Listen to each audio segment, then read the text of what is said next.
नमस्कार, मैं हूं नीलू। तो जैसे कि आशंका जताई जा रही थी कि ईरान अब खुलकर फ्रंट फुट पर खेलेगा, हुआ भी कुछ ऐसा ही।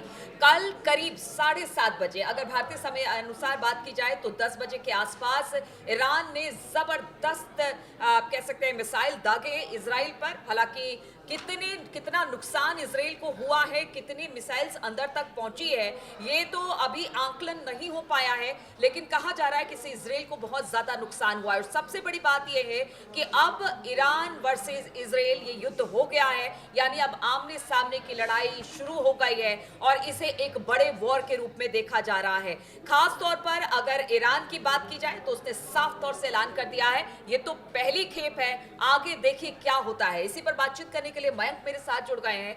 मयंक, सबसे बड़ी बात है, ये पहली खेप थी, ईरान ने ये दावा किया है, अभी तो देखिए हमें तो बदला लेना है, चाहे वो हनिया का बदला हो या फिर नसरुल्लाह का बदला हो, हम बदला लेंगे। और उसी की तर्ज पर एक बड़ा हमला कल हमने देखा इसराइल में। देखिए, ईरान की तरफ से ये जो हमला हुआ है, इसने इस पूरे वॉर का स्वरूप बदल के रख दिया है अब। और हम आपको सबसे पहले ये बताते हैं, मुद्दे की बात करते हैं जो सब लोग जानना भी चाहते हैं कि आखिर इस हमले से इजराइल में कितना नुकसान हुआ है। इसको लेके देखिए अभी कोई पुख्ता जानकारी सामने नहीं है, लेकिन हम आपको बताते हैं कि ईरान की तरफ से IRGC जो सेना है ईरान की, उसकी तरफ से जो है क्या दावा किया गया है।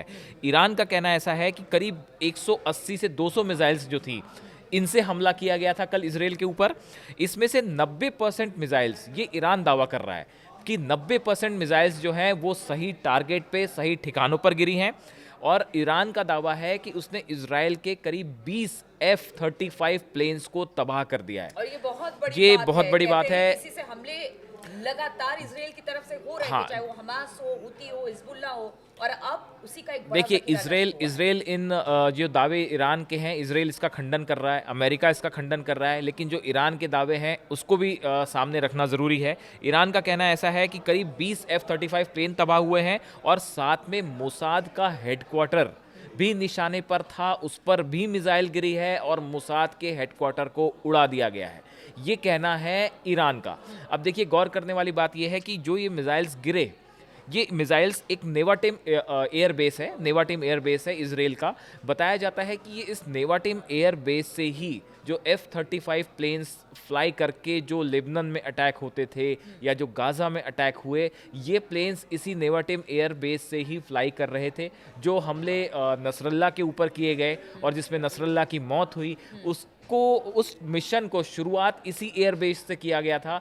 इसीलिए ईरान ने इस नेवाटिम एयर बेस को टारगेट किया है। और ऐसा बताया जाता है, जो ईरान का कहना है कि ये हमला बिल्कुल सफल रहा है, मिसाइल एयर बेस पे गिरी और करीब 20 F-35 प्लेन्स तबाह हो गए हैं। ये ईरान का दावा है। ठीक है, ये ईरान का दावा है मयंक, लेकिन सबसे बड़ी बात है ईरान ये भी दावा कर रहा है कि उसने 400 मिसाइल्स दागे, जिसमें से बताया जा रहा है कि करीब 180 आयरन डोम से भी टकराए, जिसमें आप कह रहे हैं कि बहुत सारे अंदर भी आ गए, कुछ को इंटरसेप्ट कर लिया गया, और उसने इजराइल के अंदर जाकर बहुत बड़ी तबाही की है। और उसके बाद अब ईरान कह रहा है कि हमने तबाही की है, भले इजराइल इसे माने या फिर ना माने, अभी तो ये शुरुआत है। दूसरी खेप अब ड्रोन की बात हो रही है, उस ड्रोन की जिसको कि रूस को भी ईरान ने दिया था, और अब कह रहे हैं कि रूस से एक बड़ा हमला हो सकता है। तो ईरान की अगली स्ट्रेटेजी, जो जानकार है, जो डिफेंस एक्सपर्ट है, वो बता रहे हैं कि हो सकता है कि एक बड़ा हमला ड्रोन से हो। देखिए, पहली बात तो ये है कि ये जो कल मिसाइल्स फायर की गई, मैं आपको बताता हूँ, ये ईरान की ऐसा सोशल मीडिया पे चर्चा है और जैसा एक्सपर्ट्स बता रहे हैं कि जो मिसाइल है ये फतह-1 मिसाइल है ईरान की, जिसको फायर किया गया। हमने देखे कि हमने अपने वीडियो में भी इसका जिक्र किया था नीलू, कुछ वक्त पहले। जो है ईरान ने इस मिसाइल को, ये ईरान ने ही इस मिसाइल को तैयार किया है। और देखिए, ये करीब ईरान से इजराइल को ट्रैवल करने में करीब 2000 किलोमीटर, 1800 से 2000 किलोमीटर का डिस्टेंस ये मिसाइल ने ट्रैवल किया।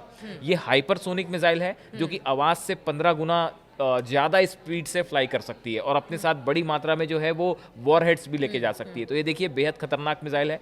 और एक साथ इतनी बड़ी संख्या में, जो आप कहना चाह रही हैं, इतनी सारी मिसाइल्स एक साथ फायर होती हैं, जो करीब 2000 किलोमीटर को ट्रैवल करती हैं, इजराइल के अंदर आती हैं। आप देखिए कि रेड सी में हो या भूमध्य सागर में हो, बड़े सारे एयरक्राफ्ट कैरियर्स खड़े हुए हैं, एंटी मिसाइल सिस्टम अमेरिका ने लगाए हुए हैं। तो अब इस तरह की भी चर्चाएं हैं कि हो सकता है कि ईरान की तरफ से और ज़्यादा मिसाइल्स फायर की गई थी, और ये भी संभव है कि हो सकता है अमेरिका की तरफ से कुछ मिसाइल्स को जो है वो एंटी मिसाइल सिस्टम ने उसको हवा में तबाह भी किया हो। ठीक है। लेकिन इन सब के बावजूद जो तस्वीरें इसराइल से आई हैं, अभी देखिए, हम अगर हम ईरान के दावे को अलग भी रखें और ये कहें कि ये पता पूरी तरह से सही नहीं है, अगर ये भी मान ले, तो भी उसके बावजूद ये तस्वीरें जो इसराइल से आई हैं, आप देखिए वहाँ पे तस्वीरें आई हैं, कुछ रेस्टोरेंट्स हैं जिनके कांच टूटे हुए हैं, एक स्कूल के ऊपर बिल्कुल, जो कल तस्वीरें आई उसमें हमने देखा आयरन डोम इंटरसेप्ट कर रहा है, या उसके बाद किस तरह से लोग भागते सड़कों पर नजर आए,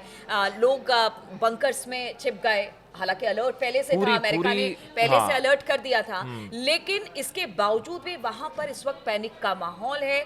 लोग कई जगहों से दूसरी जगह पर जा रहे हैं। लोगों को कह दिया गया है कि आप बॉम्ब शेल्टर में तुरंत भाग कर जाए। जैसे ही पूरी, आप एकदम ठीक कह रहे हो, पूरी रात जो है इसराइल के उत्तरी इसराइल और मध्य इसराइल का जो हिस्सा है, वहाँ पे जो लोग हैं, सिटीजन हैं, उनकी पूरी रात जो है बंकर्स में बीती है। और काफ़ी सारी मिसाइल जो तस्वीरें आई जिसका हम जिक्र कर रहे थे कि रेस्टोरेंट्स में जो है वो तबाही हुई है। एक बताया जाता है कि स्कूल के पास एक मिसाइल गिरी। ये तस्वीरें आ रही हैं, मतलब ये ऐसा नहीं है कि जो इसराइल दावा कर रहा है वो कि सबको आयरन डोम ने रोक लिया, ऐसा बिल्कुल नहीं है। बहुत सारी मिसाइल्स हैं जो कि इसराइल के ऊपर गिरी भी हैं। अब इसमें से कितनी तबाही हुई है ये शायद हमको आने वाले 1-2 दिन में साफ साफ पता चलेगा कि कितनी तबाही हुई, लेकिन ये निश्चित तौर पे है कि अब जो है ये आयरन डोम सिस्टम, देखिए एक साथ जब 180 या 200 मिसाइल्स फायर होती हैं, कल देखिए जो तस्वीरें आ रही थी, आप इसराइल के आसमान की तस्वीरें देखिए, ऐसा लग रहा था कि एक पूरा गुच्छा जो है वो चला आ रहा है मिसाइल्स का। अब जो वहां पर एक अलार्मिंग सिस्टम लोगों के मोबाइल पर दिया गया था, जब उसे देखा गया तो वो पूरा जो इजराइल का पूरा वो इलाका था वो पूरी तरह से रेड हो रखा था। रेड हो गया था, बिल्कुल बिल्कुल।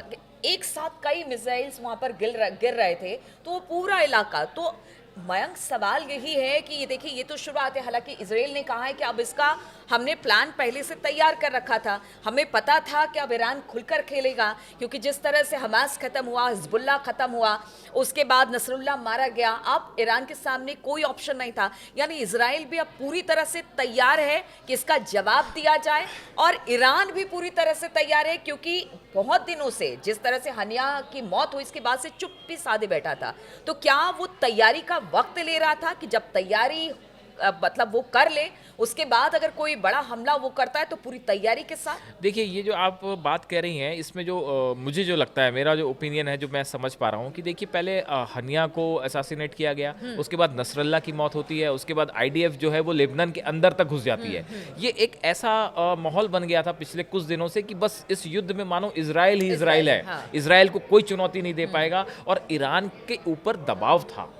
पूरे इस्लामिक कंट्रीज जो हैं वहाँ से भी ये मांग उठ रही थी कि भाई जवाब देना चाहिए। हिजबुल्लाह लगातार अपील कर रहा था, और नसरल्ला की मौत के बाद बहुत बड़े लोगों में गुस्सा भी था। तो ईरान को जवाब देना एक मजबूरी हो गया था। ईरान के ऊपर इतना ज़्यादा प्रेशर था, और ऐसा लग रहा था मान लो कि एक जो साइकोलॉजिकल वॉर होता है, उसमें इसराइल को अपर हैंड मिल रहा है। इसका जवाब देना बहुत ज़रूरी था। इसीलिए शायद देखिए, कल ऐसा बताया जाता है कि इस हमले के कुछ वक्त पहले ईरान की तरफ से ऐसे सोर्सेज बता रहे हैं कि रूस को ये जानकारी दे दी गई थी कि हम हमला करने जा रहे हैं। रूस के विदेश मंत्री, रूस के उप प्रधानमंत्री जो हैं वो ईरान गए थे हाल ही में। तो देखिए, ऐसा बताया जाता है कि हमले के कुछ समय पहले ईरान ने रूस को ये जानकारी दे दी थी कि हम ये जो बैलिस्टिक मिसाइल से अटैक करने जा रहे हैं। और ये भी जानकारी सामने आई है कि अमेरिका, जैसा आप बता रही हैं, कि अमेरिका को भी इस बात की जानकारी हो गई थी खुफिया CIA के जरिए कि आज की रात ईरान जो है वो बड़ा अटैक कर सकता है। इसीलिए अमेरिका की तरफ से वार्निंग जारी की गई थी, और ये बयान आ रहे थे बार बार कि ईरान जो है वो इस तरह की हरकत ना करे, या हमला करेगा तो हम उसको जवाब देंगे। देखिए, अमेरिका के सुर कल से बदले हुए थे इस पूरे मामले में, क्योंकि ये बात साफ हो गई थी कि ईरान अब चुप नहीं बैठेगा, और नसरल्ला का बदला भी लिया जाएगा जैसा ईरान कह रहे थे, और हनिया का बदला भी लिया जाएगा। देखिए, एक बात और है, अगर इजराइल और ईरान, हालांकि इनके पीछे कौन है उस पर भी हम बात करेंगे, वो भी एक बड़ा चर्चा का विषय है, उस पर हम अलग से बात करेंगे। लेकिन अगर ईरान और इजराइल की सैन्य क्षमता देखी जाए तो यहाँ पर भारी इजराइल ही पड़ता दिखाई देता है, ईरान उस तरीके का नहीं है। लेकिन सपोर्ट में रूस और चाइना एक तरफ है, एक तरफ अमेरिका है। दूसरी तरफ अगर इजराइल की बात की जाए, वो 3 फ्रंट पर पहले से सामने से खेल रहा है, सामने से वार कर रहा है हिजबुल्लाह, हमास, हुती। अब चौथा फ्रंट पे खुल गया है ईरान का। अब ऐसे में किस तरह की चुनौती इजराइल के सामने देखिए भी अब है? देखिए ये वॉर अब तक प्रॉक्सीज वर्सेस इजराइल था, बिल्कुल। लेकिन अब इस वॉर ने इजराइल वर्सेस ईरान का रूप ले लिया है। देखिए इसमें कोई शक नहीं है कि नेतन्याहू और इजराइल अब पलटवार करेंगे, इसमें कोई दो राय नहीं है। अब इसमें इजराइल का कहना ऐसा है कि जगह भी हम तय करेंगे और वक्त भी हम तय बिल्कुल। करेंगे। ईरान भी इस बात के लिए तैयार है, ईरान भी इस बात को समझ रहा है, तैयार है कि इजरायली जो फोर्सेस हैं वो उस पर अटैक करेंगी, तो ईरान की भी तैयारी पूरी है। और साथ ही साथ देखिए ईरान से अकेला नहीं खड़ा है, पीछे से रूस उसको बैक करने के लिए तैयार है, चाइना की तरफ से बैक किया जा रहा है, काफ़ी सारे इस्लामिक कंट्रीज हैं जो उनके साथ खड़ी हुई हैं। टर्की की तरफ से तो जो है वो यहाँ तक कह दिया गया, उनके जो राष्ट्रपति हैं एर्दोगान, उनकी तरफ से कहा गया कि अब तो जो है वो सैन्य तरीके से जवाब देना चाहिए, ये उनका कल का ही बयान है। उसके बाद देखिए रात को क्या हुआ। तो देखिए ये अब पूरी दुनिया जो है इस पूरे मुद्दे को लेकर मिडिल ईस्ट में अब जो है हाथ से बात बाहर निकल चुकी है। अब ये हिजबुल्ला और इजराइल की लड़ाई नहीं है, या हमास या इजराइल की लड़ाई नहीं है, या हुती या इसकी लड़ाई नहीं और है। सिर्फ एयर स्ट्राइक की लड़ाई, अब तो जमीन पर अब खड़े होने हाँ, की अब लड़ाई लेबनान के अंदर जो है का। इजरायली सेना खड़ी हाँ। हुई है। अब देखिए आने वाले वक्त में ये लड़ाई जो है क्या किसी बड़े युद्ध का रूप ले रही है, और अगर ऐसा होता है तो उसके परिणाम देखिए। कल रात को हमले के बाद आज शेयर मार्केट्स पूरी दुनिया के हिले हुए हैं, चाहे वो अमेरिका का शेयर मार्केट हो, चाहे जापान का हो, पूरी दुनिया के शेयर मार्केट्स आज गिरने शुरू हो गए। तो ये अगर मिडिल ईस्ट में वॉर होता है और ये कोई बड़ा वॉर का रूप ले लेता है, और अगर हालात हाथ से बाहर चले जाते हैं, तो फिर इसके बाद मामला कहाँ जाके थमेगा कोई नहीं बता सकता। बिल्कुल। और सबसे बड़ी बात है कि बड़े वॉर की बात हो रही है, और अब ये तो बिल्कुल साफ तौर से लग रहा है कि यहां से लड़ाई अब बड़ी ही होने वाली है। पीछे की तरफ तो कोई अपने कदम करने को तैयार नहीं है। ये लड़ाई कहां तक जाएगी, क्योंकि अगर पूरे मिडिल ईस्ट की बात की जाए, इस वक्त कच्चे क्रूड ऑयल का सबसे बड़ा उत्पादक है, और अगर वहां से इस तरह की लड़ाई छिड़ती है, खाड़ी देशों में इस तरह की लड़ाई या टेंशन का माहौल रहता है, तो पूरी दुनिया पर इस पर असर पड़ेगा। और पूरी दुनिया पर इस पर क्या असर पड़ेगा, ये नेक्स्ट वीडियो में हम आपको बताएंगे। फिलहाल हमारे साथ बने रहिए।